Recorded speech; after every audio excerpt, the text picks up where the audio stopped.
তো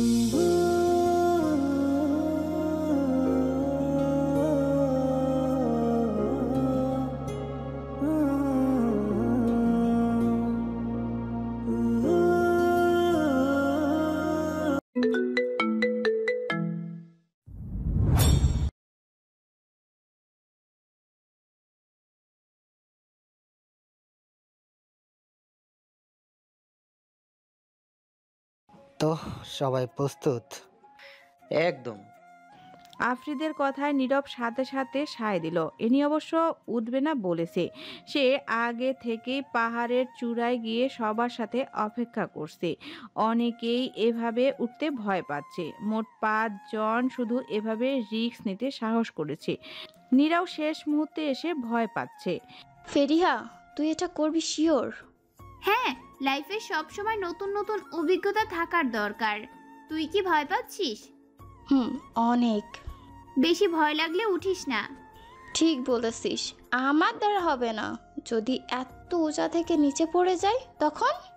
নীরাজ চলে যায়, তবে বাকিরা ঠিকই উঠবে। একটু পর তারা পাহাড়ে উঠতে শুরু করলো। প্রায় অনেকটা উপরে চলে এসেছে সবাই। ফেরিহার পাশেই আফ্রিদ আছে। ছেলেটা সবাইকে বারবার সাবধান করছে কেউ যেন নিচে না তাকায়, কারণ নিচে খুব গভীর ঘন জঙ্গল, তাছাড়া কিছুই দেখা যাবে না। তার উপর তারা এখন যেখানে আছে সেখান থেকে নিচে তাকালে যে কেউ ভয় পেয়ে মাথা ঘুরে যেতে পারে। মিস ফেরিয়া, আপনার সাহায্য লাগলে আমাকে বলুন। আমার এক হাত ধরতে পারেন বা রশির সাহায্য নিন। আফ্রিদের কথায় ফেরিহা হাঁপাতে হাঁপাতে উত্তর দেয়। না না, আমার সাহায্যের প্রয়োজন নেই। একটু থেমে জোরে জোরে শ্বাস নেয় ফেরিহা, তারপর আবার চলতে শুরু করে আর বলে, আমি এই ফার্স্ট এভাবে পাহাড়ে উঠেছি। আফ্রিদ হাসে, তবে মনে মনে সে ভীষণ বিরক্ত। ফেরিহাকে প্রথম দেখাতেই তার ভালো লেগেছে, তবে এই ভালো লাগাটা ভালোবাসার না, নেগেটিভ দিকের বলা যায়। সে ভেবেছিল ফেরিহা এত বড় পাহাড় চড়তে পারবে না। মাঝপথে বিগাপ করে হয়তো ভয়ে চিৎকার করতে শুরু করবে, আর এই সুযোগে সে ফেরিহার শরীর স্পর্শ করে তাকে এখান থেকে মুক্ত করতে হেল্প করবে। তবে সেটা কিছুতেই হচ্ছে না। তবে প্ল্যান বি অবশ্য আছে। আফ্রিদ বলতে শুরু করে, মিস ফেরিয়া, সবাই আমাদের থেকে কত নিচে দেখুন। আমরা তো একটু ওয়েট করতে পারি। ঠিক। আমারও খুব হাত ব্যথা করছে বেশি। তাহলে কোমরে বাঁধা রশিটা একটু ভর ছেড়ে দিন। ফেরিহা ঠিক কথাটার মানে বুঝতে পারে না। সে হাত পা সব ছেড়ে দেয়। অমনি রশি ছিঁড়ে সে একদম ঠিক নিচে পড়তে থাকে। মিস ফেরিয়া, আফ্রিদ ভয় পেয়ে যায়। তার একটা বোকামিতে এত বড় কিছু হতে পারে সেটা ভাবনার বাইরে ছিল। সে ইচ্ছে করে ফেরিহার রশিতে একটু সমস্যা করে দিয়েছিল। মেয়েটা পড়তে নিবে আর সে ধরে ফেলবে। এই সুযোগে তার চোখে ভালো হওয়া যাবে। তবে ফেরিহা যে এভাবে হাত পা সব ছেড়ে দিয়ে ভর দিয়ে দিবে তা সে কখনোই ভাবেনি। এদিকে ফেরিহা ভয়ে চোখ মুখ বন্ধ করে ফেলেছে। চিৎকার করে যে কাঁদবে সেটাও এই মুহূর্তে সম্ভব না। সে নীরব ও বাকিদের পাশ থেকে খুব স্পিডে নিচে পড়ে যাচ্ছে। ফেরো। নীরব নিচে তাকিয়ে চিল্লাতে থাকে, তবে সে নিরুপায়। একদম উপরে উঠে তারপর নিচে যেতে পারবে তারা। সবাই দ্রুত উপরে উঠতে থাকে। ফেরিয়া যেন জীবনের শেষ সময়ে চলে এসেছে। ভয়ে সে কিছু ভাবতেও পারছে না। একদম নিচে পড়ে যাবে তার ঠিক কয়েক সেকেন্ড আগে নিচ থেকে কেউ একজন তাকে ধরে ফেলে। তবে এত উপর থেকে পড়ার ভয়ে জ্ঞান হারিয়েছে সে। এর আগে শুধু আবছা চোখে একজোড়া নীল চোখে তার দিকে তীক্ষ্ণ দৃষ্টিতে তাকিয়ে থাকতে দেখে। এই চোখ দুটো তার পরিচিত। খুব আস্তে ঠোঁট নেড়ে বলে ওঠে, ফারদিন। ফেরিহা, ফেরিহা, কোথায় তুই? কথা শুনতে পারছিস আমাদের? চিল্লিয়ে বলতে থাকে নীরা। তার সাথে নীরব ও অন্যান্যরাও ছোটাছুটি করছে। যেই ক্যাম্পিনের আড্ডায় তারা ক্যাম্পিং করতে এসেছে তারা খবর পেয়ে সাথে সাথে রেস্কিউ টিম পাঠিয়ে দিয়েছে। এমন দুর্ঘটনার বাঁচার চান্স খুবই কম। সবাই নিচে এসে আশেপাশে খোঁজাখুঁজি করছে, গাছের উপরে এখানে সেখানে দেখছে কোথায় ডালপালায় আটকে আছে নাকি, তবে কোথাও রক্ত বা সেরকম কিছুই কেউ পাচ্ছে না। প্রায় অনেক সময় খোঁজাখুঁজির পর সবাই যখন হাল ছেড়ে দিবে তখন এনি চিল্লিয়ে বলে ওঠে, এই তো ফেরিহা। সবাই ওর চোখের দৃষ্টিতে তাকায়। ফেরিহা বড় একটা বট গাছে শান্তভাবে চোখ বুজে হেলান দিয়ে বসে আছে, যেন সে ঘুমাচ্ছে। নীরা দৌড়ে গিয়ে ফেরিহাকে জড়িয়ে ধরে কাঁদতে থাকে। ফেরু, সবাই দৌড়ে ফেরিহার কাছে চলে আসে। এত উপর থেকে অক্ষত দেহে পড়াটা যেন একটা বড় অবাক করার বিষয়। এনি ব্যাগ থেকে একটা পানির বোতল এনে ফেরিহার মুখে কয়েক ফোঁটা ছিটাতেই তার জ্ঞান চলে আসে। ফেরিহা মিটমিট করে চোখ মেলে দেখে সবাই তাকে ঘিরে বসে আছে। ফেরিহা বলে, একটা বড় গাছের ডালে আটকে গিয়েছিলাম, তারপর নিচে পড়ে জ্ঞান হারিয়েছি, শুধু পায়ে ব্যথা পেয়েছি। এই যাত্রায় বেঁচে গেলাম ভাগ্য গুণে। মিথ্যা কথাটা সবাই কতটুকু বিশ্বাস করলো তা জানা নেই, তবে ও যে বেঁচে আছে এটাতেই সবাই খুব খুশি। নীরব ফেরিহাকে কোলে তুলে নেয়, তারপর ক্যাম্পে চলে যায়। যারা যারা ঘোরাঘুরি করার বিকেলে আবার বের হবে একজনের জন্য, তো সবার আনন্দ মাটি করা যায় না। এ নিয়েও নীরবের পিছনে পিছনে যাচ্ছে। কেন যেন না চাইতে হিংসে অনুভব হলো তার। নীরব কেন অন্য মেয়েকে কোলে নিবে, এতটা স্পর্শ করবে। থাক, বোনই তো। এনে চলতে থাকে, আবার খেয়াল আসে, বোন, তবে আপন বোন তো না। চাচাতো, খালাতো, ফুপাতো এসব বোনদের সাথে তো বিয়ে করা যায়। না না, এমন কিছু না, আমি বেশি ভাবছি। তবে যদি এমন হয়। কি একা একা বলছেন এনি আপু? নীরবের কথায় এনি মাথা দুলিয়ে না করে, তবে ভেতরের সন্দেহটা যায় না। নীরবও এনির চেহারা দেখে কিছুটা আন্দাজ করতে পারে। সে মুচকি হেসে যেতে থাকে। আমার থেকে ও যত দূরে থাকবে ততই ওর জন্য ভালো। তবে কেন বারবার আমাদের রাস্তা এক হয়ে যায়? একা একা বলতে থাকে ফারদিন। সময়টা এখন ঠিক দুপুর, সূর্যের তাপ একটু হলেও গায়ে লাগছে। ফারদিন চোখ বন্ধ করে ফেরিহার মুখটা কল্পনা করে। স্টুপিড মেয়ে একটা, নিজের খেয়াল রাখতে পারে না একটুও। আজ যদি আমি ওখানে না থাকতাম তখন। আসলেই ফারদিনের বাবার গেস্ট হাউসটা ওই পাহাড়ি এলাকাতেই, যেখানে এতদিন যাবৎ সে আসে। আর ফেরিহা ঘুরে ফিরে এখানেই চলে এসেছে। জানি না সব বিপদ শুধু তোমার উপর কেন আসে, তবে তোমার কিছু আমি কখনো হতে দিব না, শুধু এইটুকু জানি। ফারদিন ভাবে যদিও তাদের মাঝে কিছুই হবে না, আর সে ফেরিহাকে নিজের থেকে দূরে থাকতে বলবে, তবে একবার মেয়েটার সাথে কথা বলার প্রয়োজন। নিজের খেয়াল রাখতে আর এখান থেকে চলে যেতে বলবে। বলবে যেখানে ফারদিন আছে সেখান থেকে খুব দূরে চলে যেতে। বিকেলবেলা সবাই যে যার মতো ঘুরে বেড়াচ্ছে, তবে ঠান্ডা যেন কোনোভাবেই কমছে না। বিকেলের সময়েও কুয়াশার জন্য কিছুই ঠিকভাবে দেখা যাচ্ছে না। বিকেলবেলায় সবাই যে যার মতো ঘুরে বেড়াচ্ছে, তবে ঠান্ডা যেন কোনোভাবেই কমছে না। বিকেলের সময় কুয়াশার জন্য কিছুই ঠিকভাবে দেখা যাচ্ছে না। ফেরিহা ক্যাম্প থেকে বের হয়। নীরব ও এনির সাথে অন্য জায়গায় গিয়েছে। ফেরিহা আসলেই পাহাড় থেকে পড়ার সময় ধাক্কা লেগে একটু ব্যথা পেয়েছে।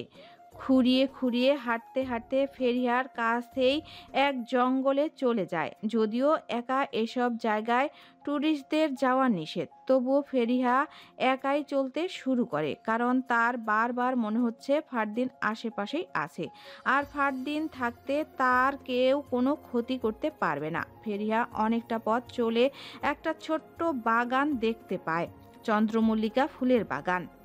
এখানে বাগান আর ফুলের উপর এসব কি? ফেরিহা কাছে গিয়ে ফুল স্পর্শ করে। সবগুলো ফুলের উপর সাদা সাদা তুষার পড়ে আছে। ফেরিহা বুঝতে পারে এখানে হয়তো বেশি ঠান্ডায় তুষার পড়ে। ঠিক তার ভাবনায় সেদ ঘটিয়ে আকাশ থেকে হালকা হালকা ছোট ছোট করে স্নোফল পড়তে থাকে। স্নোফল?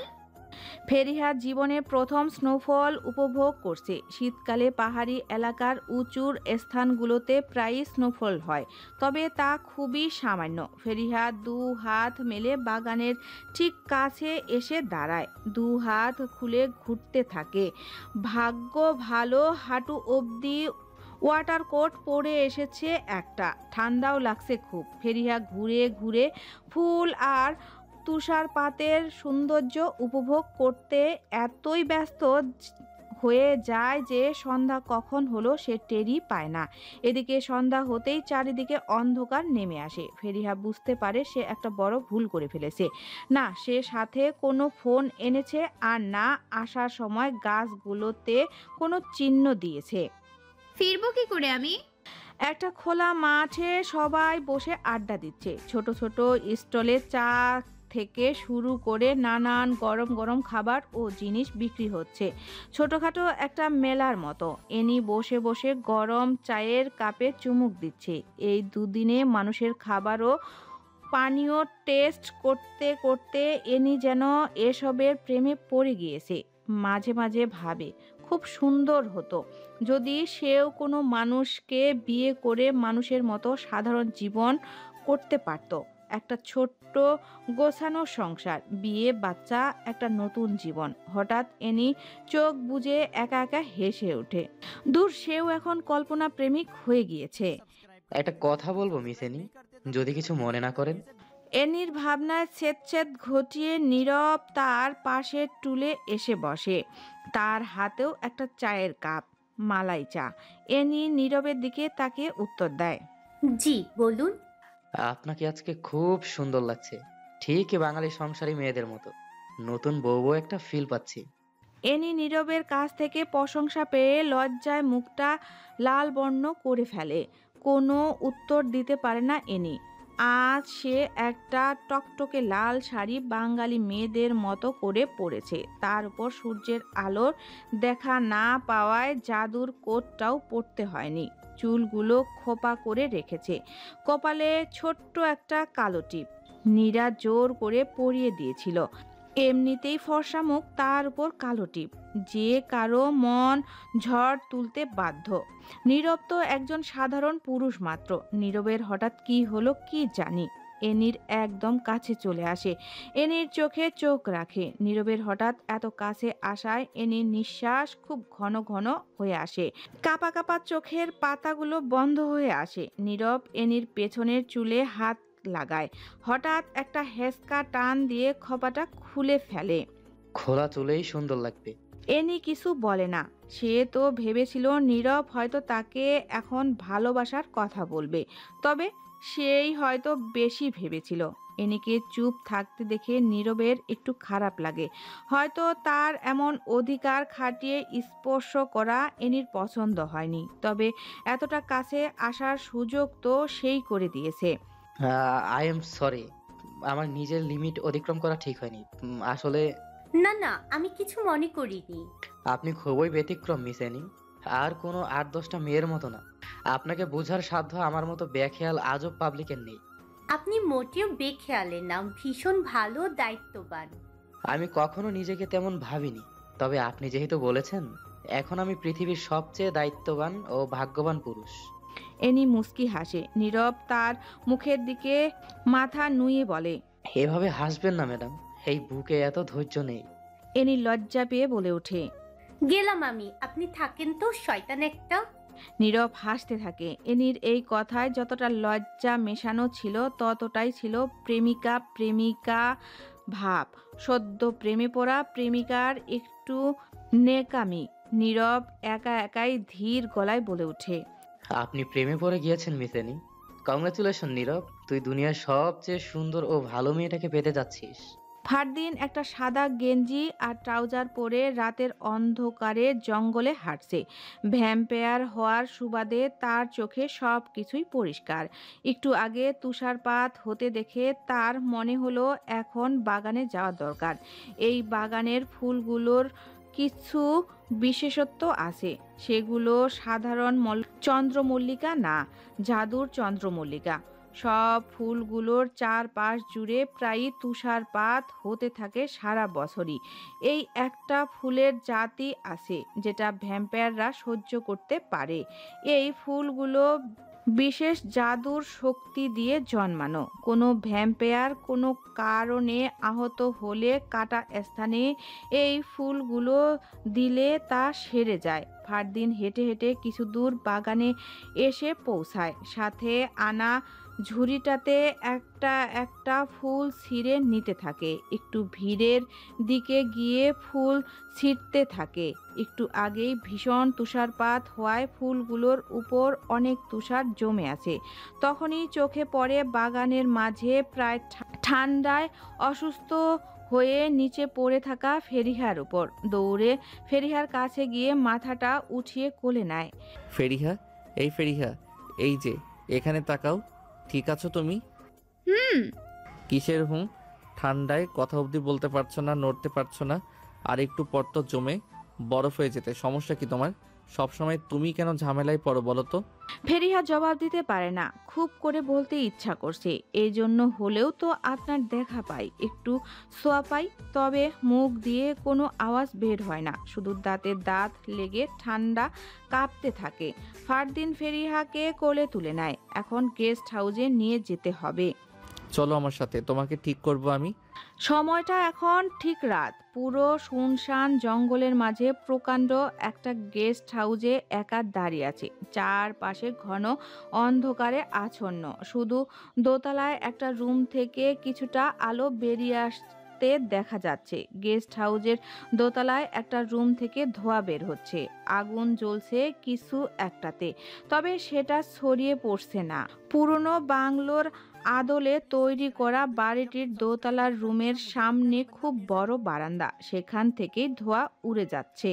দোতলার রুমটার ভেতরে একটা বড় খাটে শুয়ে আছে ফেরিহা। চোখ মুখ খুলে এক দৃষ্টিতে তাকিয়ে আছে ফারদিনের দিকে। ছেলেটা কি কি করছে সে সব দেখছে। পুরো রুম জুড়ে অসংখ্য মোমবাতি আর ছোট ছোট ল্যাম্প জ্বালিয়ে রাখা। ফারদিন ফেরিহাকে এখানে নিয়ে শুয়ে ম্যাজিক্যাল পাওয়ারের সাহায্যে কিছু গাছের ছাল ও কি সব মিশিয়ে যেন একটা ঔষধ বানায়, সেটা খাইয়ে ওকে শুয়ে দিয়েছে। একটু পর ও ঠিক হলে ওকে দিয়ে আসবে। ঠান্ডায় কি বাজে অবস্থা না হয়েছিল মেয়েটার। ফারদিনের করার মতো এমন তেমন কিছুই নেই। না চাইতেও সে বারবার ঘেমে যাচ্ছে। চোখ পড়ছে ফেরিহার উপর। মনের ভেতরে অনুভূতিগুলো যেন একটু ভিন্ন দিকে ইঙ্গিত দিতে চায়। একটা বড় সড় তুফান বইছে তার ভেতরটায়। ফারদিন মনে মনে নিজেই নিজেকে বলে ওঠে, কামান ফারদিন, তুই নিজেকে সামলাতে পারিস? ওর দিকে তাকাবি না একদম। তুই তো ওকে ভুলেই যেতে চাস। শুধু শুধু এমন কিছু করিস না যে এক রাতের ভুলের মাসুল মেয়েটাকে সারা জীবন দিতে হয়। You can do it Fardin, control yourself. Fardin নিজেকে শান্ত রাখার জন্য নানান কাজে ব্যস্ত রাখার চেষ্টা করে। কখনো এক্সট্রা কিছু মোমবাতি জ্বালাচ্ছে, তো কখনো বারান্দায় গিয়ে জ্বলতে থাকা কাঠগুলোর উপর হাত দিয়ে একটু ম্যাজিক করে আর একটু আগুন বাড়িয়ে দিচ্ছে। যতটা সম্ভব ফেরিহাকে ইগনোর করার ব্যর্থ চেষ্টা করছে। ফেরিহা শুয়ে শুয়ে ফারদিনের এসব পাগলামো দেখছে আর ঠোঁট টিপে মুস্কি মুস্কি হাসছে। ফারদিনের মনে এখন কি চলছে তা সে খুব ভালো করেই জানে। তবে তার মনে ফারদিনের জন্য যে প্রেমের অনুভূতি জন্মেছে সেটা হয়তো ফারদিনের অজানা। আপনি ঠিক আছেন? ফেরিহার কথায় তার দিকে তাকায় ফারদিন। মোমবাতির নিভু নিভু আলোয় বেশ আকর্ষণীয় লাগছে মেয়েটাকে। চোখ সরিয়ে উত্তর দেয়, হুম। দেখতে মনে হয় না। তুমি বেশি ভাবছো। কথা বলছেন না কেন? আমি কি পিঁপড়া নাকি? এত বড় মানুষটাকে আপনি টোটালি ইগনোর করার চেষ্টা করছেন। ফারদিন ফেরিহার দিকে তাকায়, ধীর পায়ে হেঁটে কাছে এসে দাঁড়ায় আর বলে, কথা না বলে রেস্ট নাও, একটু পর তোমাকে দিয়ে আসবো। যদি না যেতে চাই তখন? ফারদিন কিছুটা শক্ত গলায় বলে, সবসময় বাচ্চামো শোভা পায় না। তুমি এখানে নিজের ইচ্ছায় আসোনি, আর তোমাকে ফেরত পাঠাতে গেলেও আমার তোমার ইচ্ছা জানার কোনো দরকার নেই। আপনার মনের ভিতরেও তো আমি ইচ্ছে করে ঢুকিনি। তাও দেখুন কিভাবে বাসা বেঁধে আছি সেখানে। আর আপনি চেয়েও তো আমাকে সেখান থেকে সরাতে পারেননি, আমি চেয়েও যেতে পারিনি। আর এখন তো ফারদিন বেশ আগ্রহ নিয়ে প্রশ্ন করে। এখন তো কি?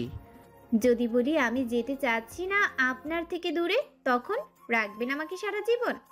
ফারদিন কিছুটা অবাক হয়। ফেরিয়া তাকে ভালোবেসে ফেলেছে। একটা ভ্যাম্পায়ারকে তার সত্যটা জেনেও একটা মানুষ ভালোবাসে ফেলেছে। দুটো ভিন্ন প্রজাতির প্রাণীর মধ্যে কখনো প্রেম হতে পারে না। ফারদিনের মাথায় অনেক কিছু ঘুরতে থাকে। ফেরিয়া বিপদে পড়লে সে সব সময় তাকে বাঁচাতে চলে আসে। কৃতজ্ঞতা স্বরূপ মেয়েটা নিজেকে সঁপে দিতে চাচ্ছে না তো, নাকি সত্যি ফারদিনের মায়ায় পড়েছে? কোনটা সত্য আর কোনটা মিথ্যা কল্পনা তার জানলে যেন ভ্যাম্পায়ারের রাজ্যের রাজকুমারের চিন্তা ভাবনা পুরোটা আটকে যায়। কি ভাবছেন? মাথায় এত প্রেসার দিয়েন না, সবকিছু সহজভাবে ভাবলেই হলো। তুমি কি সহজভাবে ভাবার মতো কোনো কথা বলেছো? কি বোঝাতে চাও তুমি? এইটাই যে আমি আপনাকে বিশ্বাস ও ভরসা করি, এতটা যতটা আমি জীবনে কাউকে করিনি। একটা মেয়ে কখন একজন পুরুষকে সবচেয়ে বেশি বিশ্বাস করে জানেন? ফারদিন কোনো জবাব দেয় না। ফেরিহা একা একাই উঠে বসে পড়ে। খাট থেকে নেমে একদম ফারদিনের কাছে গিয়ে দাঁড়ায়। দুজন এখন একে অপরের সামনে দাঁড়িয়ে আছে। ফেরিহা নীরবতা ভেঙে চোখ মুখ শক্ত করে তাকিয়ে বলে, যখন তাকে সবচেয়ে বেশি আপন ভাবতে শুরু করে, তার কাছে নিজেকে নিরাপদ ভাবে, সারাটা জীবন তার সাথে থাকতে চায়। ফেরিহা কেন যেন পুরো কথা শেষ করতে পারে না। তার চোখ ভিজে যায়, গলা আটকে কান্না আসে। আশ্চর্য, তার কান্না আসছে কেন? ফারদিনকে হারিয়ে ফেলার ভয়? ফারদিন ফেরিহার কাছে আর একটু এগিয়ে আসে। তার চোখের দিকে অপলক তাকিয়ে চোখের ভাষা বুঝতে চায়। ফেরিহার একটা হাত ধরে নিজের বুকের উপর রাখে। সেই হাতের উপর হাত রেখে চোখ বন্ধ করে ফেলে।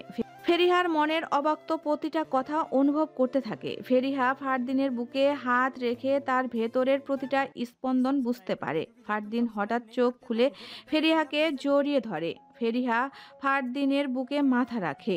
ফারদিন ফেরিহার মাথায় হাত বুলিয়ে ওর থুতনি ধরে একটু উঁচু করে। ফেরিয়া মনে মনে ভাবে, ছেলেটা এখন কি করবে? রাতের শীতল দমকা হাওয়া রুমে প্রবেশ করে। জোরে হাওয়া এসে রুমের সব মোমবাতি নিভিয়ে দেয়। অন্ধকারে ফেরিহা একজন ছেলের এতটা কাছে, তাও একা। ভাবতেই ফেরিহা কেঁপে ওঠে। ফারদিন ফেরিহার অবস্থা বুঝে মুচকি হেসে কপালে একটা চুমু এঁকে দেয়। ফেরিহার নিঃশ্বাস আরো ঘন হয়ে আসে। এই প্রথম কোনো পুরুষের স্পর্শ। ভয় করছে? ফেরিহা দুদিকে মাথা নাড়ায়। ফারদিন ফেরিহার কানের পেছন হতে আঙ্গুল বুলাতে বুলাতে ঘাড় অবধি টেনে নিয়ে আসে। ফেরিহা এখনো লজ্জায় চোখ বুজে আছে। তারপর এক অন্যরকম ফিলিংস, জীবনের প্রথম। ফেরিহার মাথা যেন কোনো কাজ করছে না। সে মনে মনে বলে ওঠে, এখন কি করবে ফারদিন? হলিউডের ভ্যাম্পায়ারের মতো কোমর জড়িয়ে ধরে উল্টাপাল্টা কিছু? না না, এইসব কিছু হবে না ফেরিহার দ্বারা। হাত ধরে থাকায় ফারদিন সবটা শুনতে পায়। ঠোঁট বাঁকিয়ে কানের কাছে মুখটা নিয়ে অদ্ভুত সুরে বলতে থাকে, তুমি আমাকে যতটা খারাপ ভাবো আমি ততটা খারাপ না। তবে যদি চাও তবে হতে বারণ কিসের? ফেরিহার যেন এখন ভয়ে মরে যেতে ইচ্ছা করছে। ফারদিন ওর ঘাড় থেকে চুল সরিয়ে একটা চুমু দিয়ে ওকে কোলে তুলে নেয়। কি করছেন? তোমাকে দিয়ে আসবো, চলো। ফেরিহা ভাবে ভ্যাম্পায়ারটা চরিত্রবান আছে। ফারদিন বারান্দায় এসে ফেরিহাকে ইশারায় বলে, চলো উড়ে যাই। সে সেটাই করে। পেছন থেকে বড় বড় পাখির মতো দুটো পাখনা বেরিয়ে আসে। সেই পাখায় ভর দিয়ে সে উঠতে থাকে। ফেরিহা শক্ত করে ফারদিনের গলা ধরে বলে, বেশি উপরে উড়বেন না প্লিজ, আমার ভয় করছে। রিল্যাক্স। তোমার মনে হয় আমি থাকতে তোমার কিছু হতে দিব? ফারদিন ফেরিহাকে নিয়ে জঙ্গলের উপর থেকে উঠতে থাকে। ফেরিহা এই প্রথম আকাশে উঠছে। তার অনেক ভালো লাগতে শুরু করে। উপর থেকে নিচে সব কিছু বেশ অন্যরকম লাগে। বড় বড় পাহাড়, দূর দূরান্তের ঝর্ণা, সব কিছু সে স্পষ্ট দেখতে পায়। অনেকটা পথ পাড়ি দিয়ে ক্যাম্পের কাছে আসতে নিচে নেমে আসে ফারদিন। ফেরিহাকে কোল থেকে নামিয়ে দেয়। এখন ফেরিহার যাওয়ার সময়। ফারদিন নিজের ট্রাউজারের ছোট্ট পকেট থেকে কিছু একটা বের করে ফেরিহার গলায় পরিয়ে দেয়। ফেরিহার দেখে একটা কিউট হার্ট শেপের লকেট। ফারদিন বলে, যখন একা থাকবে তখন লকেটটা চাপ দিয়ে দেখবে, আর কখনো গলা থেকে খুলে রাখবে না। হুম। যাচ্ছি আমি, খেয়াল রেখো। কাল যাওয়ার আগে বিকেল একবার ওই পাহাড়টাই আসবে। ইশারা করে ফারদিন দেখিয়ে দেয়। ফেরিহা মাথা নেড়ে হ্যাঁ সূচক উত্তর দেয়। ফারদিন শেষবারের মতো বিদায় জানিয়ে চলে যায়। ফেরিহা এক দৃষ্টিতে ওর যাওয়ার দেখতে থাকে, অতঃপর নিজেও চলে আসে। ক্যাম্পে ঢুকতেই দেখে নীরা উল্টাপাল্টা হয়ে ঘুমাচ্ছে। সবাই ঘুরে এসে খুব ক্লান্ত, তাই কে ছিল কে নেই তা এসব কেউ খেয়াল করছে না। ভালো হয়েছে, কেউ কিছু টের পায়নি। ফেরিহা গিয়ে নীরার পাশে শুয়ে পড়ে, তবে মনটা খুব আনচান করছে। কখন সকাল হবে, কখন সেখানে যাবে ফেরিহা। লকেটটার দিকে তাকিয়ে মুচকি হাসে। হাতে মুঠো করে ধরেই ফারদিনকে নিয়ে ভাবতে ভাবতে ঘুমিয়ে যায়। কোথায় যাচ্ছিস ফেরু? নীরার কথায় ফেরিহা সাজতে গিয়ে থেমে যায়। আমতা আমতা করে উত্তর দেয়, এই তো সামনেই একটু ছবি তুলতে যাচ্ছি। নীরার সন্দেহ কমে না। একটু পরেই সবাই বের হবে। বাসও হয়তো চলে এসেছে। প্রকৃতির সৌন্দর্যে ঘেরা পরিবেশ ছেড়ে সবাইকে ফিরতে হবে ব্যস্ত নগরীতে। সবারই তাই মনটা একটু খারাপ, কারোই যাওয়ার ইচ্ছে নেই। তবে ছুটি শেষ, একমাত্র ফেরিহাই যেন ফিরে যাওয়ার আগ্রহ সবচেয়ে বেশি দেখাচ্ছে। কেন যেন মেয়েটা খুব খুশি। সকাল সকাল উঠে একটা কালো 3 পিস পরে চুলগুলো ছেড়ে সুন্দর করে সেজেছে। এখন চোখে গাঢ় করে কাজল দিচ্ছিল। এসব দেখেই নীরার একটু সন্দেহ হচ্ছে। তুই কি প্রেমে পড়েছিস? নীরার এহেন প্রশ্নে হেসে হেসে ফেরিহা বোকার মতো উত্তর দেয়, হুম। কি মানে কার? একটা ভ্যাম্পায়ারের। মজা করিস না তো, আমি সিরিয়াস। মজা না রে, সত্যি বলছি। তোর হয়তো বিশ্বাস করতে অসুবিধা হচ্ছে, তবে ওই যে একটা কথা আছে না, এই পৃথিবীতে এমন অনেক কিছু আছে যার ব্যাখ্যা বিজ্ঞানের কাছে নেই। নীরা এসব আজগবি কথার কিছুই বুঝতে পারে না। ফেরিহা ঠোঁটে লিপ ক্লোজ দিয়ে বেরিয়ে যায়। Miss Annie, will you marry me? Annie picnic স্পটের এক পাশে দাঁড়িয়ে ফোন স্ক্রল করছিল। এমন সময় নীরব এসে তার সামনে দাঁড়ায়। জোরে জোরে নিঃশ্বাস নিয়ে হাঁটু গেড়ে বসে। এনি কিছু বুঝে ওঠার আগেই বিয়ের প্রস্তাব দিয়ে বসে। এনি থমকে দাঁড়িয়ে থাকে। নীরব অধীর আগ্রহে হাতে আংটি নিয়ে বসে আছে। এনি হ্যাঁ উত্তর দিলেই যেন সজোরে হাতটা নিয়ে আংটিটা পরিয়ে দিবে। কি উত্তর দিবে একদমই বুঝতে পারছে না এনি। তার খুব করে ইচ্ছা করছে মাথা নেড়িয়ে হ্যাঁ সূচক উত্তর দিতে, নীরবের সামনে বসে তাকরিমে জড়িয়ে ধরে বলতে, আমিও আপনাকে অসম্ভব ভালোবাসি মিস্টার নীরব। তবে সে সব শুধুই তার কল্পনা। চাইলেও নিজের মাঝে লুকিয়ে রাখা ভালোবাসার অনুভূতির কথা সে বলতে পারবে না। নীরব যখন তার সত্যটা জেনে যাবে, যখন জানতে পারবে যেই মেয়েকে নিয়ে সে সারা জীবন থাকতে চায় সে কোনো মানুষই না, একটা রক্তচোষা ভ্যাম্পায়ার। সে সূর্যের আলোয় কখনো স্বাভাবিক মানুষের মতো আসতে নিলেই পুরো স্থায়ী হয়ে যাবে। আপনি যাই হন আর যেমনই হন, আপনার অতীতে কি সব আছে, কে আপনার পরিবার, কোনো কিছুতেই আমার যায় আসে না মিস অ্যানি। আপনাকে আমি তুমি করে বলার অধিকারটা পেতে চাই। কথা দিচ্ছি, আপনার অতীত যেমনই হোক, আপনি যেখান থেকেই আসেন আমার কিচ্ছু যায় আসে না। আমি শুধু আপনাকে ভালোবাসি। নীরব থেমে একটু শ্বাস নেয়। এনি এক দৃষ্টিতে তাকিয়ে তার কথাগুলো শুনছে। নীরব বলতে থাকে, আমার রাত দিন স্বপ্ন, কল্পনা, গল্প কিংবা কবিতা, প্রতিটা শব্দে প্রতিটা পাতায় শুধু আপনাকে নিয়ে লেখা থাকে হয়নি। আমি বাকিদের মতো আপনার অপূর্ব রূপকে না, আপনার ভিতরের সৌন্দর্যের প্রেমে পড়েছি। আপনার আত্মার সাথে জুড়ে গিয়েছি। কোনো মানুষ যখন অন্যের আত্মার সাথে জুড়ে যায় না চাইতেও তার পুরোটা জীবন শুধু তার জন্য হাহা করতে থাকে। আমি এই যন্ত্রণা সহ্য করতে পারবো না এনি। আমি আপনাকে বিয়ে করতে চাই। আমি আপনাকে ভালোবাসি এনি।